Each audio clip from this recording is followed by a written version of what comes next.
If you had told me that a single piece of paper could unravel the life I thought I knew, I would have laughed. I would have said that after all these years, after all the late-night talks, the shared secrets, the tears and laughter, nothing could surprise me about my own daughter. But I was wrong. Sometimes, the people we love most are the ones who hold the deepest secrets. And sometimes, it takes just one hidden letter to change everything. It was a rainy Thursday afternoon, the kind where the sky hangs low and the world feels heavy. I was home early from work, the house unusually quiet. My daughter, Maya, was at her friend's house, or so she'd said. I wandered through the rooms, picking up stray socks, folding a blanket, the ordinary rituals of motherhood. I paused at Maya's door, noticing it was slightly ajar. Her room was a mess, as usual, clothes draped over the chair, books stacked haphazardly on the desk, a half-finished cup of tea on the windowsill. I smiled, shaking my head. She was 17, on the cusp of adulthood, but still my little girl in so many ways. I stepped inside, intending only to tidy up a bit before she got home. I picked up a sweater from the floor, smoothing it out, and as I did, something caught my eye, a corner of an envelope, peeking out from beneath her pillow. At first, I thought nothing of it. Maya was always scribbling notes to herself, writing poetry, keeping journals. But something about this envelope felt different. It was old, the paper yellowed and soft, the edges worn. My name was written on the front, in Maya's careful handwriting. My heart skipped a beat. I hesitated, torn between respecting her privacy and the strange, urgent feeling that I needed to know what was inside. Finally, curiosity and something deeper, a mother's intuition, won out. I slid the envelope from under the pillow and sat on the edge of her bed, my hands trembling as I opened it. Inside was a letter, several pages long, written in blue ink. The first line stopped me cold. "Dear Mom, if you're reading this, it means I couldn't tell you in person." My breath caught in my throat. I read on, my eyes scanning the words, my heart pounding louder with every sentence. "I know I've been distant lately. I know you've noticed. I'm sorry for shutting you out, for making you worry. There's something I need to tell you, something I've been hiding for a long time. I didn't know how to say it, so I wrote it down instead. Please don't be angry. Please try to understand." I felt a chill run through me. What could Maya possibly be hiding that she couldn't say to my face? I turned the page, my hands shaking. "I'm not the person you think I am. I've made mistakes, big ones. I've been carrying a secret, and it's eating me alive. I wanted to protect you, to keep you from getting hurt, but I can't do it anymore.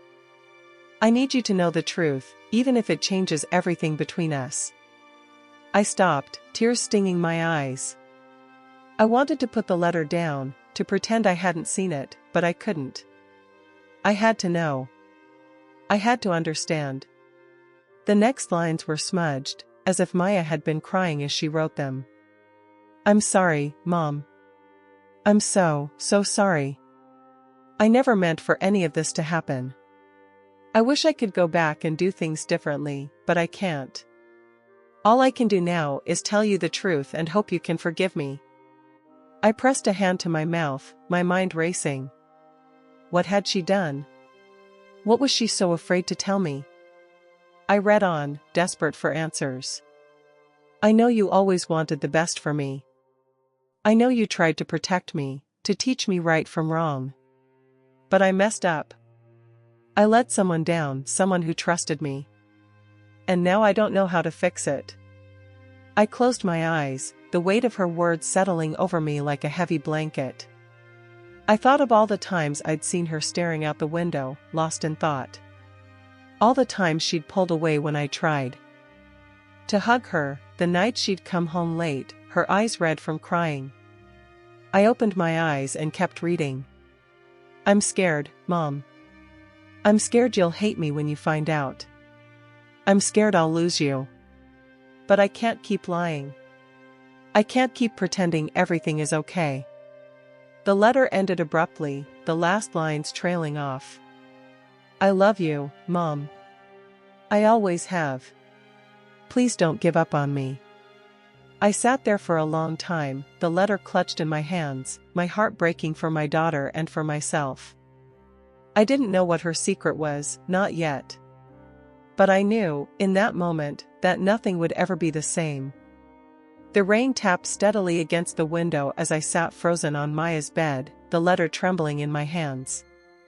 My mind spun with questions, each one heavier than the last. What could my daughter have done that was so terrible, so shameful, that she couldn't say it to my face? I tried to recall every recent moment, every conversation, every time she'd seemed distant or distracted. Had I missed something? Had I failed her in some way? I read the letter again, searching for clues between the lines. The words "I let someone down, someone who trusted me" echoed in my mind. Was it a friend? A teacher? Had she gotten into trouble at school? Or was it something deeper, something I couldn't even imagine? The uncertainty gnawed at me, a slow, twisting ache in my chest. I wanted to call her right then, to demand answers, to hold her and tell her that nothing could ever make me stop loving her. But I knew I needed to wait. I needed to give her the chance to come to me, to trust that I would listen without judgment.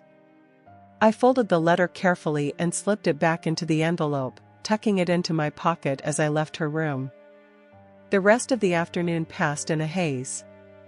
I tried to distract myself with chores, laundry, dishes, organizing the pantry, but my thoughts kept drifting back to Maya.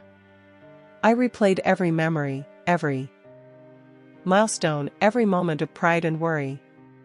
I remembered the day she was born, the way she'd wrapped her tiny fingers around mine, the first time she'd called me Mom. I remembered her first day of school, her first heartbreak, the nights we'd stayed up late talking about everything and nothing. Had I missed the signs? Had I been so caught up in my own worries that I'd failed to see hers? Guilt settled over me, heavy and suffocating. I promised myself that, no matter what, I would be there for her. I would not let her face this alone. As evening fell, I heard the front door open. Maya's footsteps echoed in the hallway, slow and hesitant.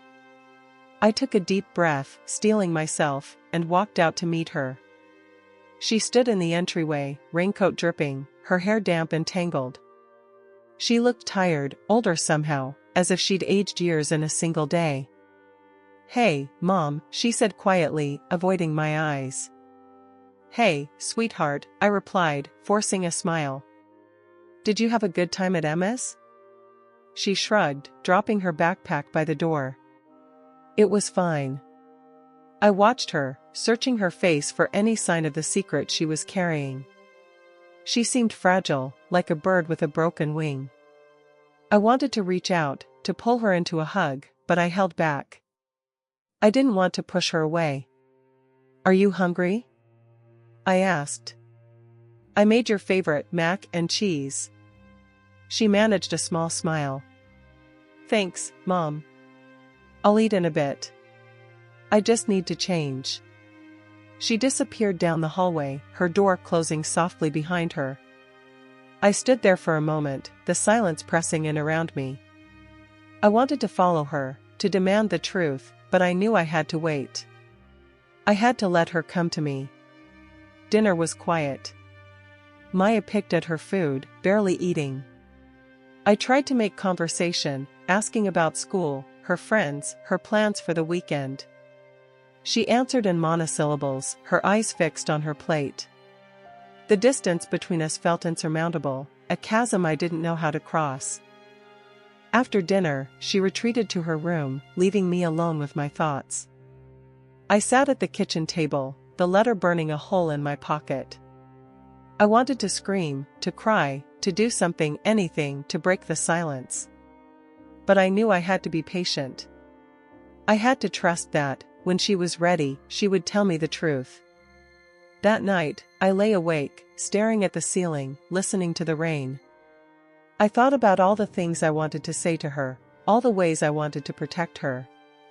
I thought about the letter, about the pain in her words, about the fear that she would lose me if I knew the truth. I got up, unable to sleep, and wandered through the house.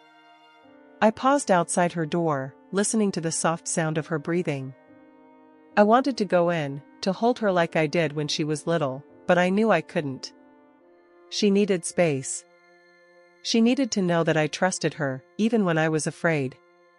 The next morning, I made pancakes, hoping the smell would coax her out of her room. She appeared in the kitchen, her eyes puffy and red. She sat at the table, silent, picking at her food. "Maya," I said gently, "I love you. No matter what. You know that, right?" She looked up at me, her eyes shining with unshed tears. For a moment, I thought she might say something, might finally tell me the truth. But she just nodded, her lips pressed tightly together. I reached across the table, taking her hand in mine. "Whenever you're ready, I'm here. I'll always be here." She squeezed my hand, a single tear slipping down her cheek. "Thanks, Mom." We sat in silence, the weight of her secret hanging between us. I didn't know what the future held, but I knew one thing for certain: I would not give up on my daughter. No matter what her letter said, no matter what she had done, I would stand by her. Because that's what mothers do. The days that followed felt like walking through fog. Maya drifted through the house, a shadow of her usual self, and I tried to keep our routines as normal as possible. I packed her lunch, reminded her about homework, asked about her day, but every conversation felt like it was happening through a closed door. I could see the worry etched on her face, the way her shoulders hunched as if she was carrying a weight too heavy for her age. I kept the letter close, reading it again and again, searching for meaning in her words. I wondered if I should confront her, if I should tell her I'd found it, but something held me back. Maybe it was fear that if I pushed too hard, she would retreat even further. Or maybe it was hope, the hope that she would come to me on her own, that she would trust me enough to share her secret. One evening, as I was folding laundry in the living room, I heard Maya's voice from her room. It was muffled, but I could tell she was on the phone. I paused, listening, guilt prickling at the edges of my conscience. I didn't want to eavesdrop, but I couldn't help myself. I heard her say, "I just don't know what to do. I'm scared. What if she hates me?" My heart clenched. She was talking about me. I wanted to rush in, to tell her that nothing could ever make me hate her, but I stayed where I was, letting her have her privacy.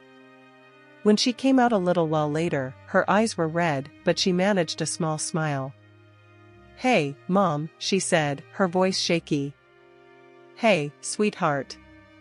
Everything okay?" She nodded, but I could see the lie in her eyes. "Just tired. I think I'll go to bed early." I watched her disappear down the hallway, my heart aching. I wanted to fix everything, to make her pain go away, but I knew I couldn't. All I could do was wait. The next day, I decided to reach out to her guidance counselor at school.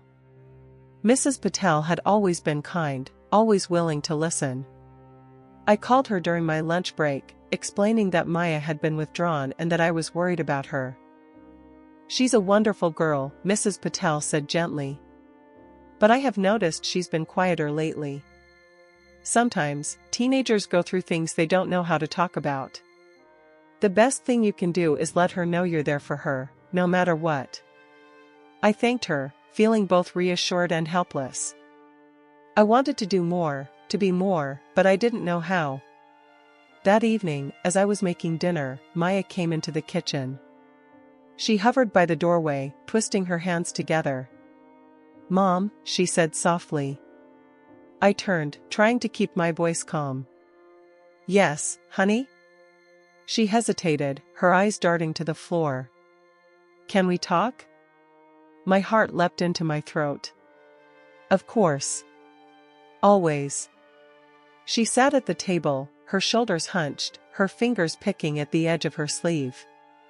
I sat across from her, waiting, giving her space to find her words. "There's something I need to tell you," she whispered. "But I'm scared." I reached across the table, taking her hand in mine. Whatever it is, we'll get through it together. I promise. She took a shaky breath, tears welling in her eyes. I made a mistake, Mom. A big one. And I don't know how to fix it. I squeezed her hand, my own eyes filling with tears. Tell me, Maya. Whatever it is, we'll figure it out. She looked up at me, her face crumpling. I lied to you. About where I've been going after school. I haven't been at Emma's. I've been seeing someone. Someone older. The words hit me like a punch. I struggled to keep my voice steady. How much older? She wiped her eyes, her voice barely more than a whisper. He's 21. His name is Alex. I met him online. At first, it was just talking, but then we started meeting in person. I know it was wrong. I know I should have told you, but I was scared. I thought you'd be angry. I thought you'd hate me. I felt a wave of fear and anger and relief all at once. Relief that she was finally telling me the truth, fear for her safety, anger at the man who had taken advantage of her trust. Oh, Maya, I whispered, pulling her into my arms. She sobbed against my shoulder, her whole body shaking. I'm so sorry, Mom. I didn't know how to stop. I didn't know how to tell you. I held her tight, my own tears falling. You're safe now. We'll figure this out. I promise. We sat there for a long time, holding each other, the weight of her secret finally shared. I knew the road ahead would be hard, that there would be difficult conversations and painful truths. But I also knew that we would face it together. Because that's what mothers and daughters do. That night, after Maya finally fell asleep, I sat alone in the living room, the house silent except for the soft ticking of the clock. My mind raced with worry and questions. I replayed our conversation over and over, searching for signs I'd missed, for moments when I could have intervened. I felt a strange mix of relief and dread, relief that she had finally confided in me, dread for what this meant for her, for us, for the future. I wanted to protect her, to shield her from the consequences of her choices, but I also knew I couldn't undo what had already happened. I thought about Alex, this 21-year-old man who had entered my daughter's life. Anger simmered beneath my skin. How could he have thought it was okay to pursue a relationship with a 17-year-old? I wanted to call him, to confront him, to demand answers. But I knew I needed to be careful. I needed to put Maya's safety and well-being first. The next morning, I called in sick to work. I needed time to think, to plan, to figure out what to do next. When Maya woke up, she looked exhausted, her eyes swollen from crying. I made her breakfast, trying to keep things as normal as possible. Do you want to talk more about Alex? I asked gently. She shook her head, staring at her cereal. Not right now. I need some time. I nodded, respecting her boundaries. That's okay. But I want you to know that I'm here. No matter what. She managed a small, grateful smile. Thanks, Mom. After she left for school, I sat at the kitchen table, staring at my phone. I knew I needed advice, so I called Mrs. Patel again.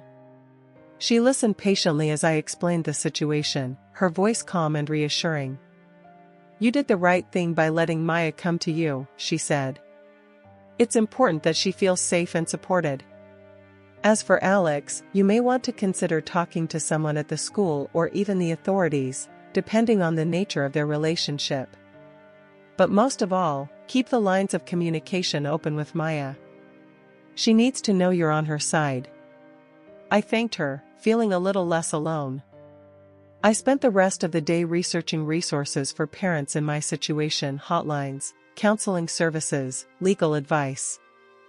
I wanted to be prepared, to know my options, to make sure Maya was protected.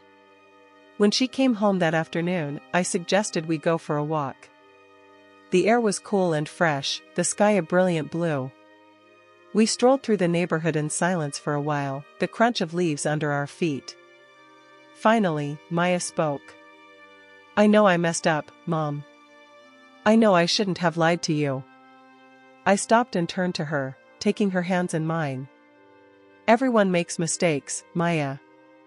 What matters is that you told me the truth. That takes courage." She looked down, her voice trembling. "I'm scared. What if people find out? What if he gets in trouble?" I squeezed her hands. "Right now, I'm only worried about you. Your safety, your feelings. We'll figure out what to do about Alex together. But I need you to be honest with me. Can you do that?" She nodded, tears brimming in her eyes. "I'll try. I promise." We walked home, the silence between us softer now, filled with understanding instead of fear. That evening, we talked more about how she met Alex, how their relationship started, what she was feeling. I listened, trying not to judge, trying to be the mother she needed instead of the one I thought I should be. Over the next few days, I watched Maya closely. She seemed lighter, as if a burden had been lifted. She started spending more time with me, helping in the kitchen, watching movies together, even laughing at my terrible jokes. I cherished these moments, knowing how fragile they were. But the situation with Alex still loomed over us. I knew I couldn't ignore it, couldn't pretend it would just go away. One evening, after Maya had gone to bed, I sat down and wrote her a letter of my own. I poured my heart onto the page, telling her how much I loved her, how proud I was of her courage, how sorry I was for any pain I'd caused. I told her that no matter what happened, I would always be on her side.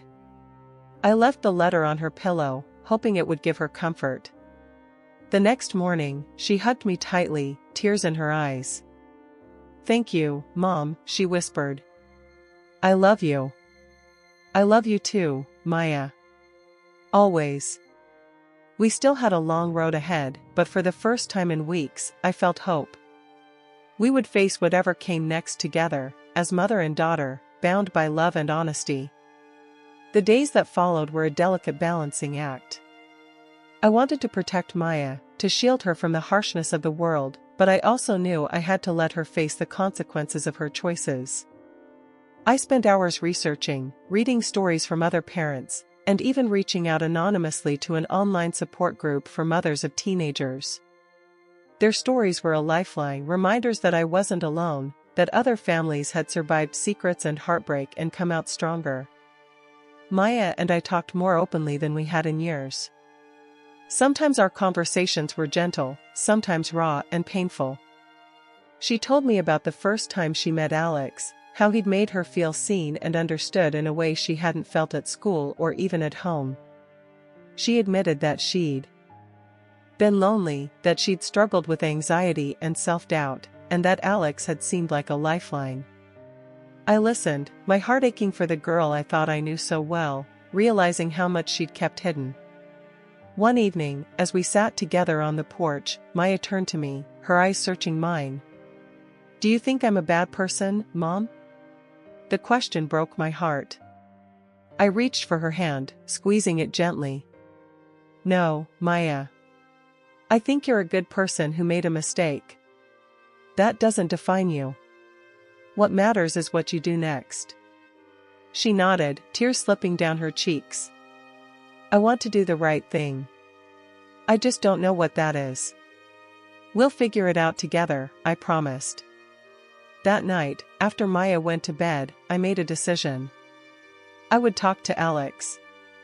I needed to hear his side, to understand what had happened, and to make it clear that Maya was not alone. I found his number in Maya's phone and sent a message, asking him to meet me at a local cafe. He replied quickly, agreeing to meet the next afternoon. I barely slept, my mind racing with questions and fears. When I arrived at the cafe, Alex was already there, sitting nervously at a corner table.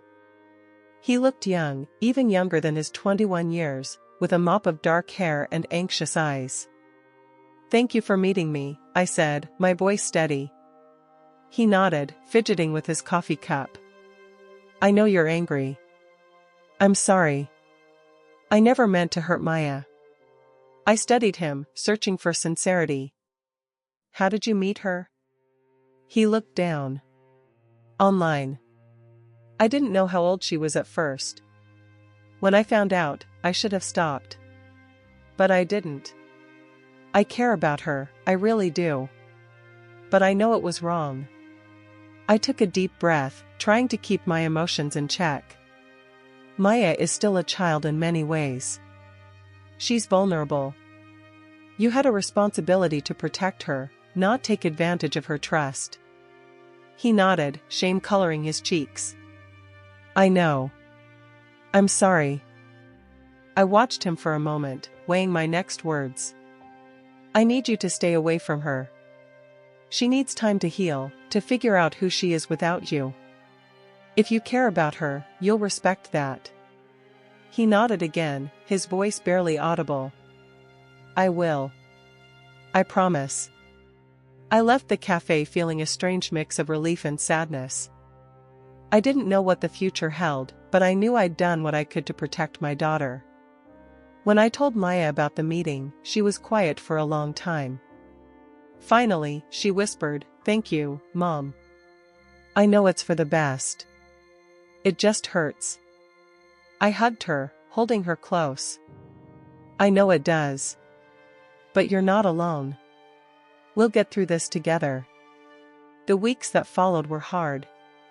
Maya grieved the loss of her first love, moving through sadness, anger, and finally acceptance. I watched her grow stronger, more confident, more willing to share her feelings. We started seeing a family therapist, working through the pain and learning how to rebuild trust. Slowly, the shadows began to lift. Maya smiled more, laughed more, started spending time with friends again. I saw glimpses of the girl she used to be, and hints of the woman she was becoming. I knew we still had a long way to go, but for the first time in a long time, I felt hope. Spring arrived, and with it, a sense of renewal that seeped into every corner of our lives. The trees outside Maya's window burst into bloom, and the air was filled with the scent of fresh grass and possibility. I watched as Maya slowly began to reclaim her life, piece by piece. She joined the school's art club, started running in the mornings, and even invited friends over for movie nights. The laughter that had been missing from our home for so long began to return, tentative at first, then stronger. Therapy became a safe space for both of us. Our family therapist, Dr. Harris, was gentle but firm, guiding us through difficult conversations and helping us find words for feelings we'd both tried to bury. Maya talked about her loneliness, her fear of disappointing me, and the guilt she carried for keeping secrets. I admitted my own regrets, how I'd missed the signs, how I'd sometimes been too busy or distracted to notice her pain. One afternoon, after a particularly emotional session, Maya and I sat in the car, the windows rolled down, the sun warm on our faces. She turned to me, her eyes clear and steady. "I'm sorry for everything, Mom. I know I hurt you." I reached over, brushing a strand of hair from her face. "You're my daughter, Maya. Nothing will ever change that. I'm proud of you for telling the truth. That takes courage." She smiled, a real smile, and for the first time in months, I saw a spark of hope in her eyes. As the weeks passed, our relationship grew stronger. We started new traditions: Saturday morning walks, Sunday pancake breakfasts, late-night talks on the porch. We learned to trust each other again, to share not just the good moments but the hard ones too. Maya began to open up about her dreams for the future: college, travel, maybe even becoming an art teacher. I listened, encouraging her, reminding her that her past did not define her. One evening, as we sat together watching the sunset, Maya turned to me, her voice soft. "Do you ever wish things had been different?" I thought for a moment, then shook my head. "I wish you hadn't been hurt. I wish I could have protected you from pain. But I don't wish away the lessons we've learned, or the closeness we've found. Sometimes, the hardest things bring us the greatest gifts. She nodded, her eyes shining. I think I understand that now. We sat in comfortable silence, the sky painted in shades of pink and gold. I felt a deep sense of gratitude for Maya's honesty, for her resilience, for the chance to start over. As summer approached, Maya finished her junior year with good grades and a newfound confidence. She applied for a summer internship at a local art gallery and was thrilled when she got the position. I watched her blossom, proud of the young woman she was becoming. One afternoon, as I picked her up from the gallery, she climbed into the car, her face flushed with excitement. Guess what, Mom? They want me to help organize the summer exhibit. I get to design the flyers and help set up the displays. I grinned, my heart swelling with pride. That's amazing, Maya. I'm so proud of you. She laughed, the sound light and free. I couldn't have done it without you. Thank you for believing in me, even when I didn't believe in myself.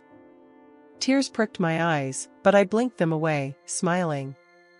Always, sweetheart. Always.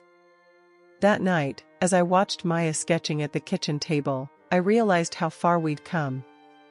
The pain of the past was still there, but it no longer defined us.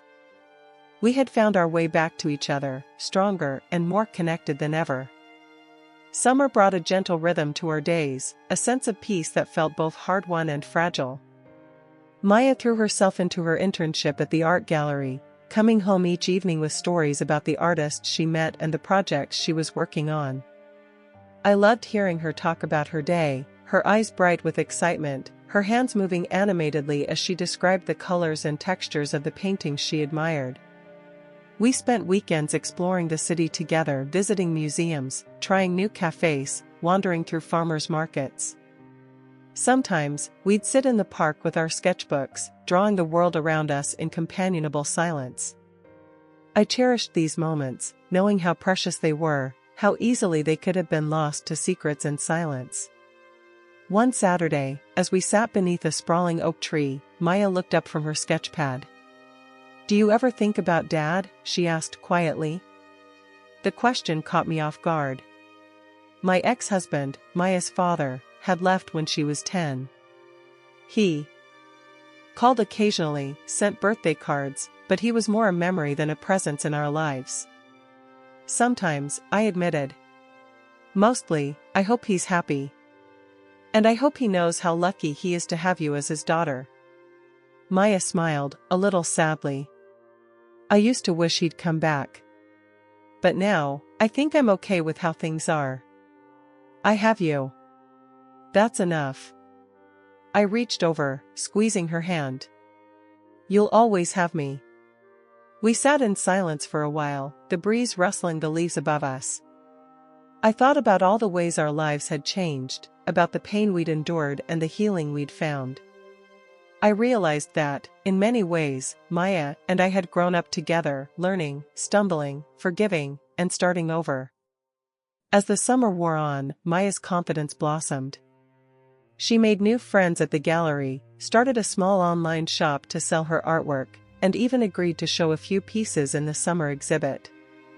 The night of the opening, I watched her move through the crowd, gracious and poised, her cheeks flushed with pride. When she introduced me to her colleagues, I saw the admiration in their eyes, the respect they had for her talent and dedication. After the exhibit, we celebrated with ice cream and a late-night walk along the river. Maya slipped her arm through mine, leaning her head on my shoulder. Thank you, Mom. For everything. I hugged her close, my heart full. You did this, Maya. You found your way. She smiled, her eyes shining in the moonlight. I couldn't have done it without you. That night, as I lay in bed, I thought about the letter I'd found all those months ago, the letter that had changed everything. I realized that, in a strange way, it had been a gift. It had forced us to face the truth, to have the hard conversations, to rebuild our relationship on a foundation of honesty and trust. I drifted off to sleep with a sense of peace I hadn't felt in a long time, grateful for the journey we'd taken and the future that lay ahead. As the summer days grew longer and the air shimmered with heat, I found myself reflecting on how much Maya and I had changed. There was a new ease between us, a gentle understanding that came from having survived something hard together. Our home felt lighter, filled with laughter and music and the quiet hum of creativity. Maya's sketches and paintings began to fill the walls, each one a testament to her resilience and growth. One evening, as we prepared dinner together, Maya paused, a thoughtful look on her face. "Mom, do you ever wish you could go back and change things? Not just with me, but with everything?" I set down my knife, considering her question. "Sometimes. But then I think about where we are now, and I realize that even the hardest moments brought us here. I wouldn't trade what we have for anything." She smiled, relief softening her features. "Me neither. I think I'm finally starting to forgive myself." I reached over, brushing a strand of hair from her cheek. "That's the most important thing, Maya. We all make mistakes. What matters is what we do after." That night, after Maya went to bed, I sat on the porch, the air thick with the scent of honeysuckle. I thought about the journey we'd taken, the fear, the anger, the heartbreak, and the slow, steady work of healing. I realized that I, too, had been holding on to guilt. Guilt for not seeing the signs, for not being there when Maya needed me most. But as I watched the fireflies dance in the darkness, I felt that weight begin to lift. The next morning, Maya surprised me with breakfast in bed, a stack of pancakes, fresh berries, and a note that simply read, "Thank you for never giving up on me." Tears pricked my eyes as I hugged her, overwhelmed by love and gratitude. As August approached, Maya prepared for her senior year of high school. She was excited and nervous, eager to see her friends and anxious about the future. We spent evenings talking about college applications, scholarships, and dreams for the years ahead. I encouraged her to aim high, to believe in her talent and her strength. One afternoon, as we sorted through her art portfolio, Maya hesitated, then handed me a small, folded piece of paper. "I wrote this for you," she said shyly. I unfolded the note, my heart pounding. It was a letter, written in Maya's careful handwriting. "Dear Mom, thank you for loving me even when I was hard to love. Thank you for listening, for forgiving, for holding me when I was falling apart. I know I hurt you, and I'm sorry. But I want you to know that you saved me. You taught me that it's okay to be imperfect, that it's okay to ask for help. I hope I can be as strong as you someday. Love, Maya." I hugged her tightly, tears streaming down my face. "You're already stronger than you know, Maya. I'm so proud of you." As the school year began, Maya threw herself into her studies and her art. She joined the yearbook committee, volunteered at the local animal shelter, and even started tutoring younger students in art. I watched her blossom, her confidence growing with each new challenge. Our home became a gathering place for her friends, movie nights, study sessions, impromptu art projects. The house was often messy, filled with laughter and the smell of popcorn, but I wouldn't have had it any other way. One evening, as I watched Maya and her friends painting a mural in the backyard, I realized that the letter I'd found in her room had been a turning point, not just for Maya, but for both of us. It had forced us to face the truth, to have the hard conversations, and to rebuild our relationship on a foundation of honesty, forgiveness, and unconditional love. The first cool winds of autumn swept through our neighborhood, carrying with them a sense of change and anticipation. Maya's senior year was in full swing, and our days were filled with the bustle of new routines, early morning alarms, late-night study sessions, and the constant shuffle of art supplies and college brochures across the kitchen table. I watched her move through these days with a quiet determination, her confidence growing with every challenge she faced. One Saturday morning, as we sat together over mugs of hot chocolate, Maya looked up from her sketchbook. Mom, do you remember when you found that letter in my room? I nodded, my heart squeezing at the memory. I do. I think about it often. She smiled, a little wistful. I was so scared you'd hate me. I thought I'd ruined everything. I reached across the table, taking her hand in mine. You could never ruin us, Maya. That letter was the beginning of something new. It brought us closer, even though it hurt. She squeezed my hand, her eyes shining. I'm glad you found it. I don't think I would have had the courage to tell you otherwise. We sat in comfortable silence, the bond between us stronger than ever. I realized that the pain we'd endured had become the foundation for a deeper, more honest relationship. We had learned to trust each other, to speak the truth even when it was hard, to forgive and move forward. As the weeks passed, Maya's world expanded. She was accepted into the National Art Honor Society, her paintings were displayed in a local gallery, and she was invited to speak at a youth leadership conference. I watched her stand in front of a room full of strangers, her voice steady and clear as she shared her story, her struggles, her mistakes, and the lessons she'd learned about resilience and self-acceptance. After the conference, a woman approached me, tears in her eyes. Your daughter is incredible. She gave my own daughter hope. I hugged Maya tightly, pride swelling in my chest. You're making a difference, sweetheart. I hope you know that. Maya blushed, ducking her head. I just want people to know they're not alone. At home, we celebrated her achievements with pizza and laughter, the house filled with the warmth of family and friends. Emily and her kids came over, bringing stories and hugs, and even my sister Lila made a rare appearance, her booming laugh echoing through the halls. One evening, as Maya and I sat on the porch wrapped in blankets, she turned to me, her expression serious. Do you ever regret anything, Mom? About how you raised me? I thought for a moment, then shook my head. I regret the times I was too busy, the times I didn't listen as closely as I should have. But I don't regret loving you, or fighting for you, or believing in you.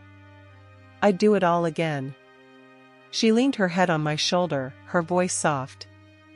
I'm glad you're my mom. Tears pricked my eyes, but I smiled, holding her close. I'm glad you're my daughter. As autumn deepened, Maya began receiving college acceptance letters. Each envelope brought a new wave of excitement and anxiety, a reminder that our time together under the same roof was drawing to a close. We spent evenings talking about her hopes and fears, about leaving home and starting fresh. I reassured her that she was ready, that she had everything she needed to succeed. One night, as I tucked her in, a ritual we'd never quite outgrown, she whispered, "Thank you for never giving up on me, Mom. Even when I gave up on myself." I kissed her forehead, my heart full. That's what love is, Maya.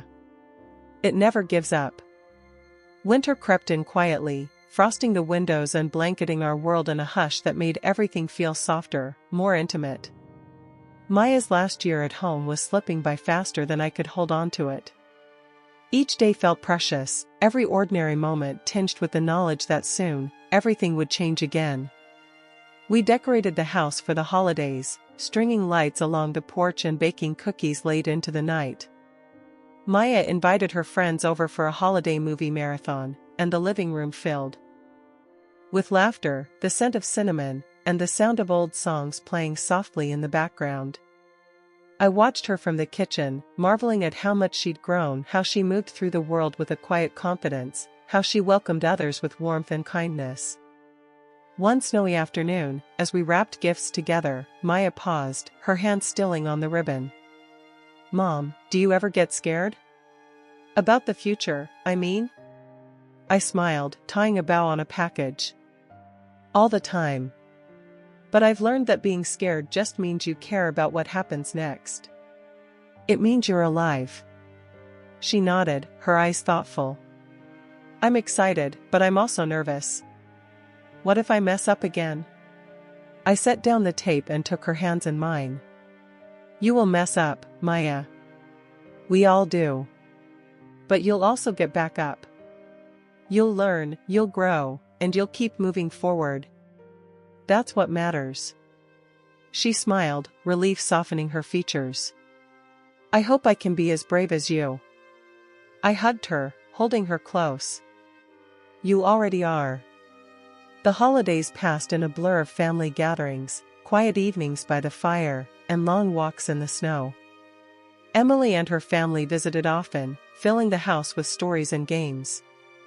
Lila came by with her famous sweet potato pie, and we spent hours reminiscing about old times, grateful for the comfort of friendship. As the new year dawned, Maya and I sat together, making lists of resolutions and dreams. She talked about college, about traveling, about the kind of person she wanted to become. I listened, my heart swelling with pride and a bittersweet ache.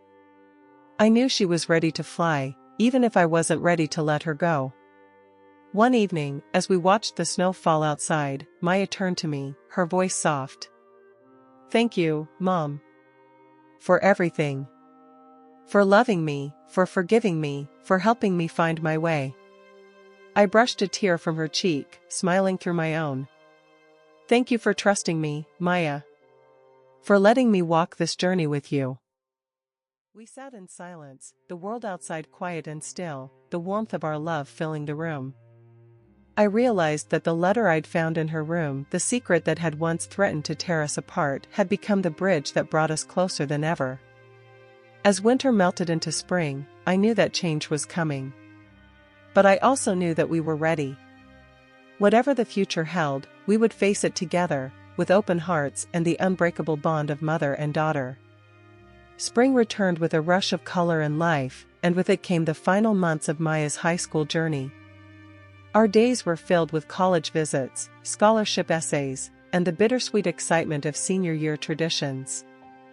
Maya's art continued to flourish, her portfolio now a vibrant tapestry of her growth, her struggles, and her hope. She was accepted to her top-choice university, and when the letter arrived, we danced around the kitchen, laughing and crying in equal measure.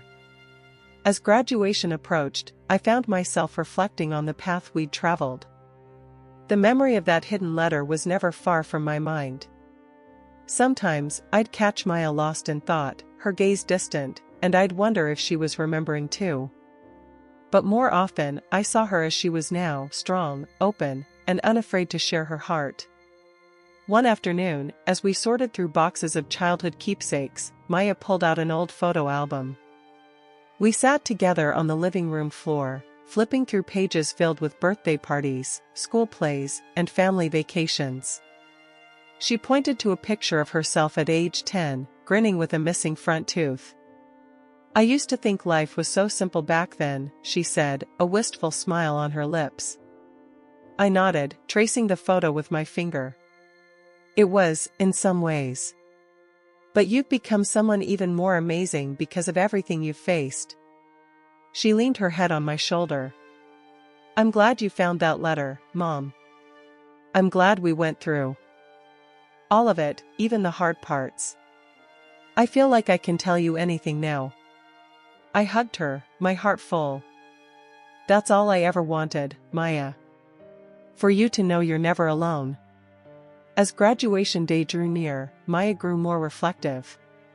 She wrote thank you notes to her teachers, spent long afternoons with friends, and painted a mural on the wall of her bedroom, a swirling, colorful landscape that seemed to capture every emotion of the past year.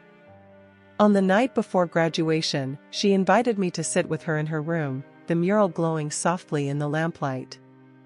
Do you remember the first time I told you I was scared? She asked quietly.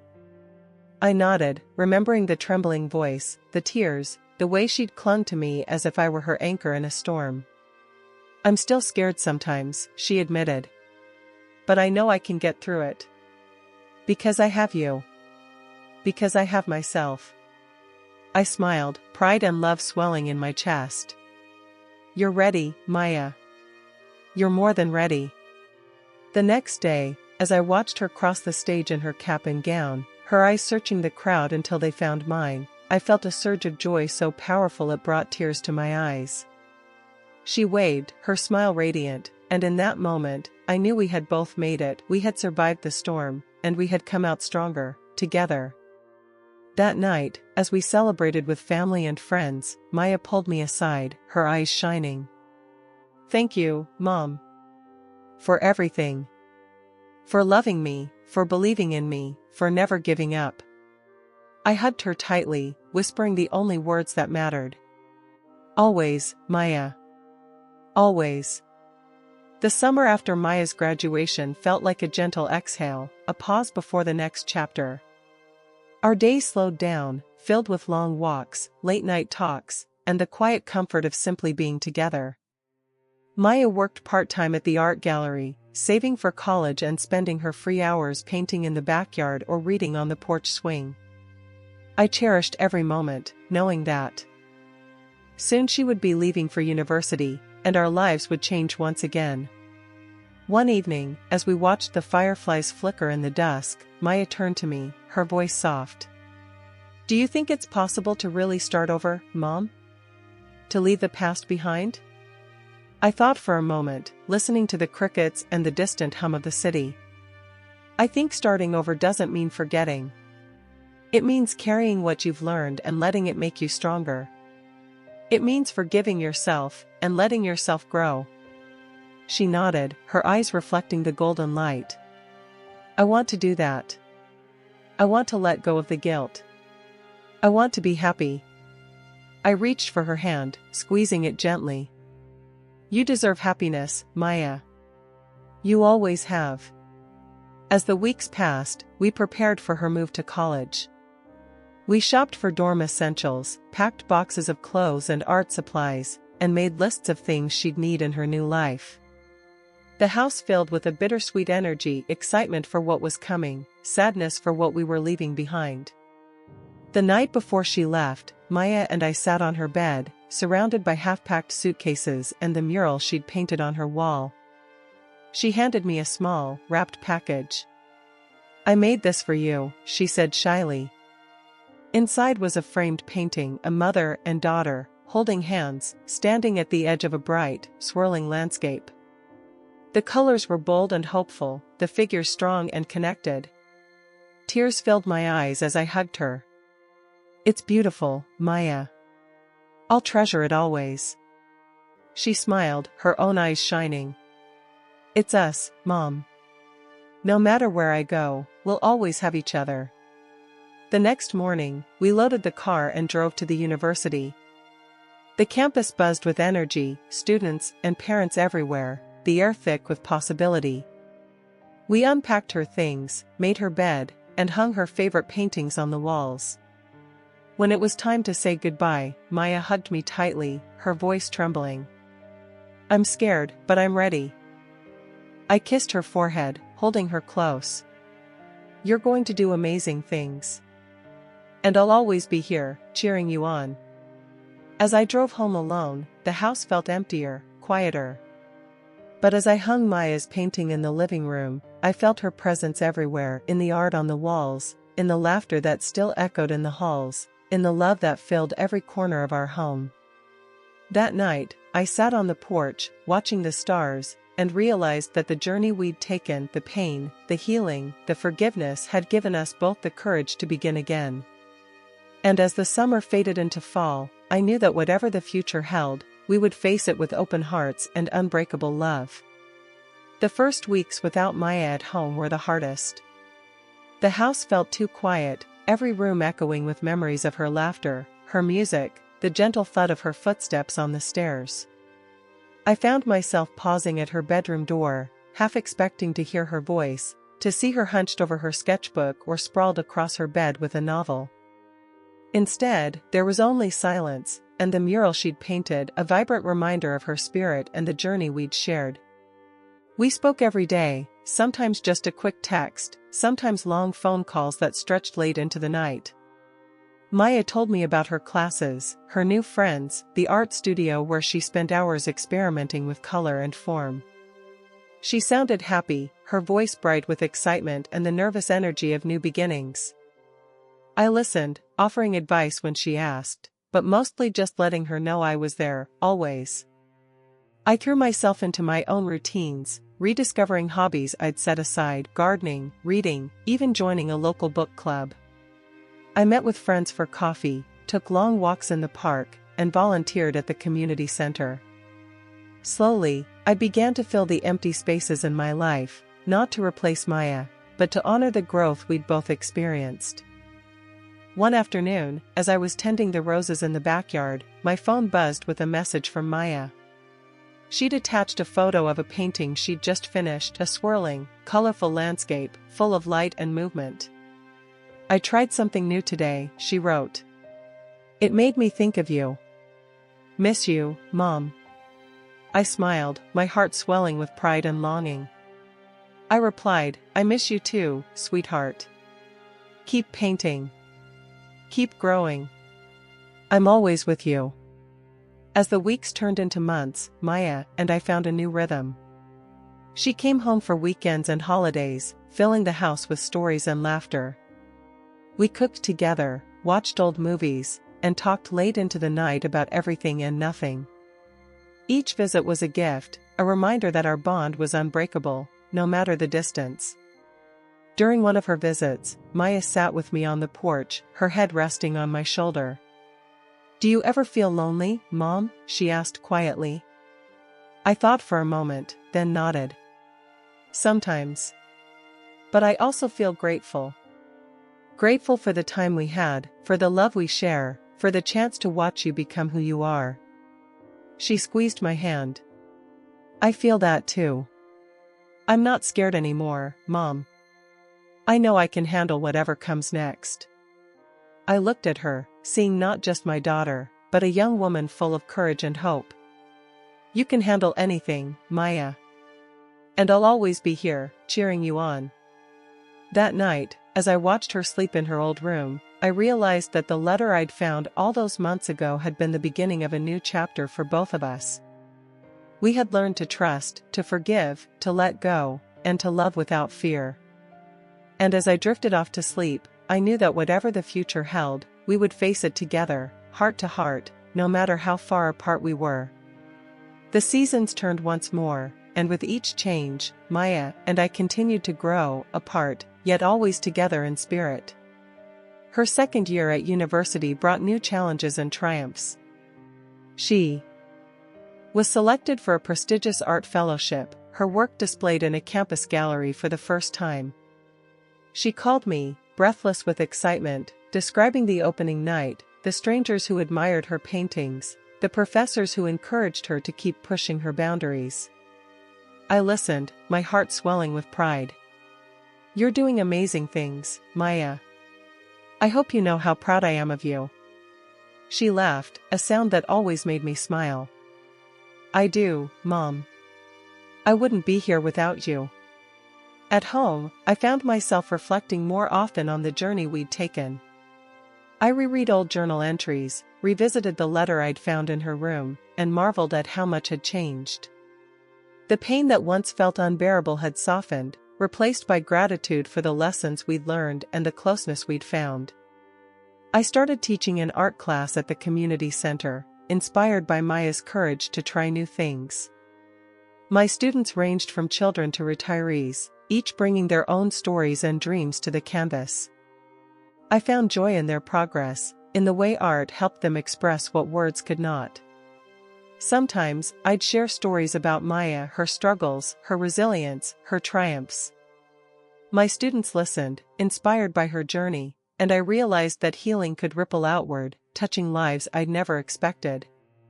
Maya came home for spring break, her arms full of canvases and sketchbooks. We spent hours in the backyard, painting side by side, sharing ideas and laughter. She told me about her friends, her classes, the boy she'd started seeing, a gentle soul who loved music and made her laugh. I listened, offering advice when she asked, but mostly just holding space for her to grow. One evening, as we cleaned our brushes and watched the sun set, Maya turned to me, her expression thoughtful. "Do you ever wonder what would have happened if you hadn't found that letter?" I considered her question, the weight of it settling between us. "Sometimes. But I think we would have found our way, one way or another. The truth has a way of coming out, even if it takes time. She nodded, her eyes shining. I'm glad you found it. I'm glad we faced everything together. I smiled, reaching for her hand.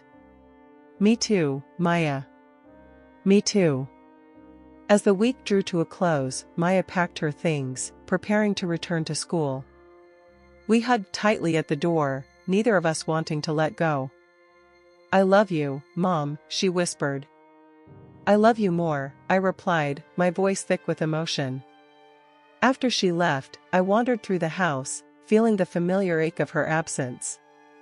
But this time it was softer, gentler, a reminder of how far we'd come, and how much love remained. That night, I sat on the porch, the stars bright above me, and wrote a letter of my own. I poured out my gratitude, my hopes, my unwavering belief in Maya's strength. I mailed it the next morning, knowing that, just as her letter had changed everything for us, my words might offer her comfort and courage for whatever came next.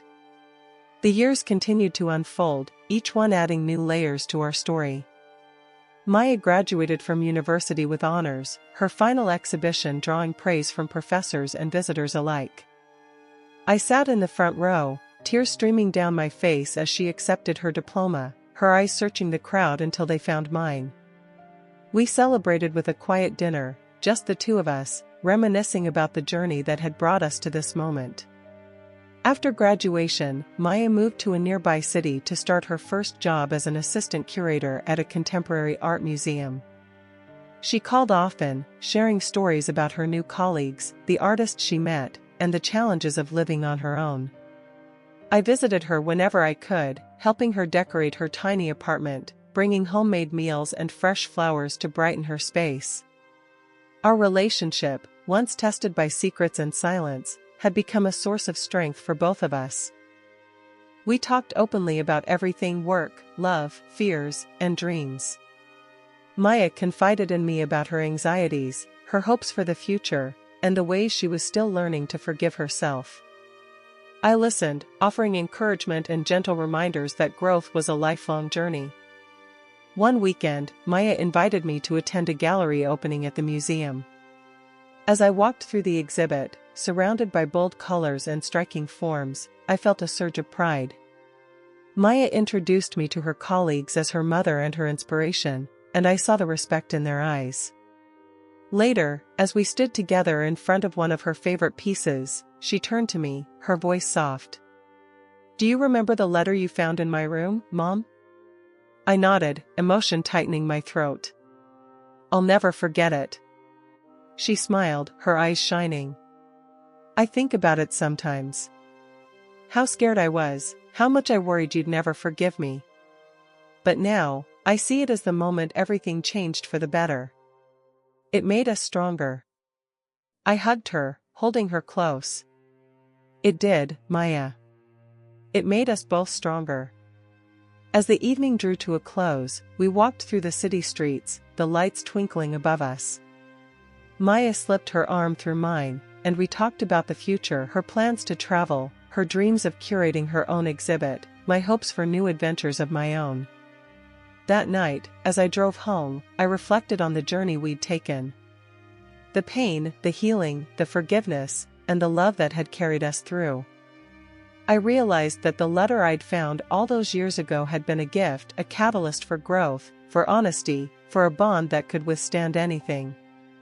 The seasons cycled on, and with each passing year, Maya and I continued to write new chapters in our lives, sometimes together, sometimes apart, but always connected by the invisible thread of our love and shared history.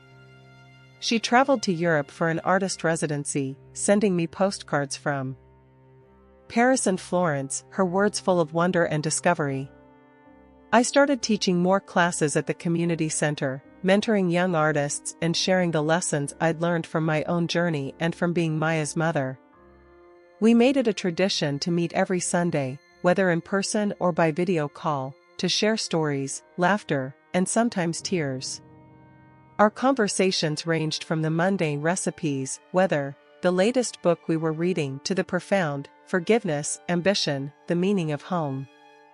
Maya often told me that she still carried the lessons of that hidden letter, that it had taught her the value of honesty, vulnerability, and the courage to ask for help. One autumn afternoon, Maya came home for a visit. We walked through the park, the leaves a riot of gold and crimson, the air crisp and full of possibility. She told me about a new project she was curating, about the young artist she was mentoring, about the ways she was learning to trust herself more deeply. I listened, my heart swelling with pride, marveling at the woman she had become. As we sat on a bench beneath a canopy of fiery leaves, Maya turned to me, her eyes bright. "Do you ever regret anything, Mom? About how things happened?" I thought for a long moment, watching a pair of children chase each other through the grass. "I regret the pain we both felt, the nights I lay awake worrying, the times I doubted myself as your mother. But I don't regret the truth.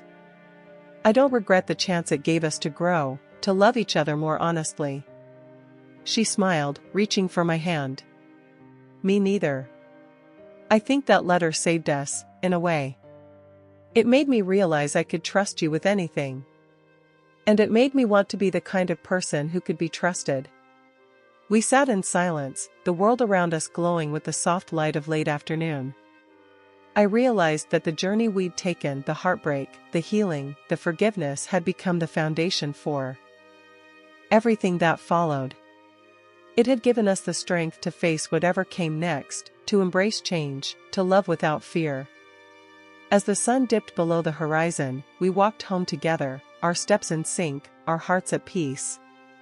That night, as I watched Maya sleep in her old room, I felt a deep sense of gratitude for the letter I'd found, for the courage it had sparked, for the unbreakable bond we'd forged. Years later, when Maya had a daughter of her own, she called me in the middle of the night, her voice trembling with both joy and fear. "Mom, I'm so scared. What if I make mistakes? What if I'm not enough?" I smiled, tears in my eyes, remembering my own doubts, my own sleepless nights. "You will make mistakes, Maya. We all do. But you'll love her, and you'll show up for her, and you'll teach her that it's okay to be imperfect. That's what matters." She laughed softly, her voice full of hope. "Thank you, Mom. For everything." As I hung up the phone, I realized that the story of the hidden letter had come full circle. It was no longer just a memory of pain and fear, it was a legacy of love, honesty, and the courage to begin again. And as I drifted off to sleep, I knew that whatever the future held, Maya and I, and now her daughter, would always have each other, bound by the truth that had once changed everything, and by the love that would never fade.